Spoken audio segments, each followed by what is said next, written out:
আসসালামু আলাইকুম।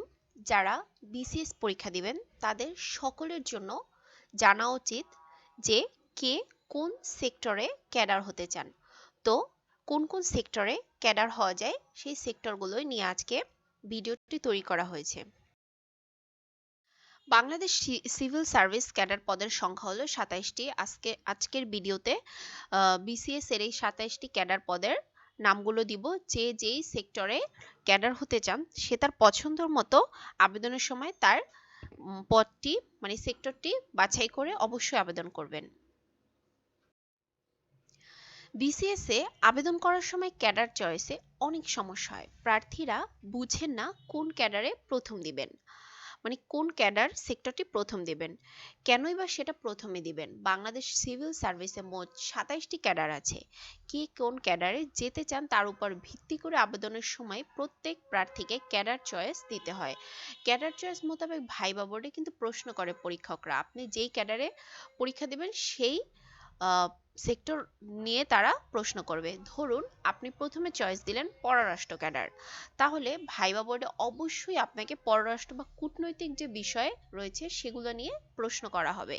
তাই যেই ক্যাডারে আপনি যেতে ইচ্ছুক সেই ক্যাডার সম্পর্কে আপনার পড়াশোনা যদি থাকে তাহলে তো ভালো, আর যদি না থাকে তাহলে সেই বিষয়ে আপনি ভালো মতো জেনে তারপরে চয়েস লিস্টে প্রথমে সেটা দিবেন। তো চলুন দেখে নেই ২৭টি ক্যাডার পদের নাম।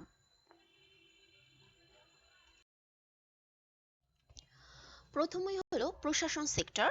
যারা প্রশাসনের উপর ক্যাডার হতে চান প্রশাসন সেক্টরে, তারা অবশ্যই প্রশাসন বাছাই করে নিতে পারেন।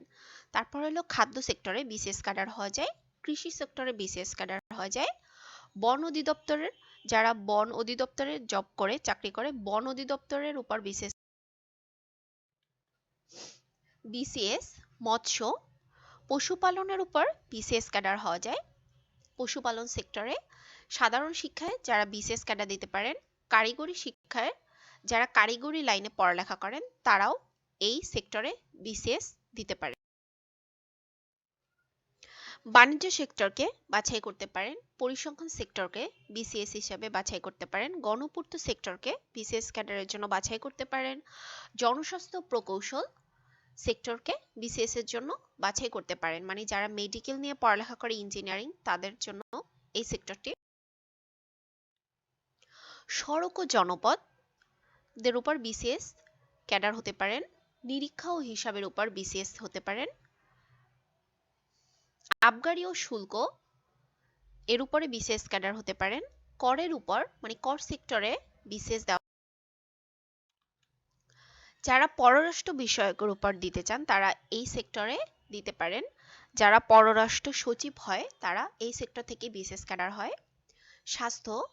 স্বাস্থ্য মানে হলো যারা মেডিকেল স্টুডেন্ট তাদের জন্য এই সেক্টরটি। পরিবার পরিকল্পনা সেক্টরটি বাছাই করতে পারেন। তথ্য সেক্টরটি যারা ইনফরমেশন টেকনোলজি মানে হচ্ছে যারা ইনফরমেশন তথ্য প্রযুক্তির উপরে যারা কাজ করে এই সেক্টরটিতে তারা তাদের পছন্দ অনুযায়ী বাছাই। ডাক বিভাগ আছে, সেই ডাক বিভাগের উপর বিসিএস ক্যাডার নিয়োগ করা হয়। যারা পুলিশের দিতে চান মানে পুলিশ সেক্টরটা যাদের পছন্দ তারা এই সেক্টরটা বাছাই করতে পারেন। আনসার যারা দিতে চান তারাও এই সেক্টরটা বাছাই করতে পারেন। রেলওয়ে পরিবহন ও বাণিজ্যিক এই সেক্টরে বিসিএস ক্যাডার বাছাই করতে। রেলওয়ে প্রকৌশল সেক্টরে বিসিএস ক্যাডার হওয়া যায়, সমবায় সেক্টরে বিসিএস ক্যাডার হওয়া যায়। বাংলাদেশ সিভিল সার্ভিস মানে ইকোনমিক সেক্টরেও বিসিএস ক্যাডার হওয়া যায়। তো এই ২৭টি সেক্টরে মোট বিসিএস ক্যাডার হতে পারবেন। তো যার যেটি পছন্দ সে সেটিতে আবেদন করে নেবেন। যদি ভিডিওটি ভালো লেগে থাকে তাহলে অবশ্যই ভিডিওতে একটা লাইক করবেন, ভিডিওটি শেয়ার করবেন, যারা নতুন তারা অবশ্যই আমার চ্যানেলটি সাবস্ক্রাইব করে দেবেন। আল্লাহ হাফেজ, আসসালামু আলাইকুম।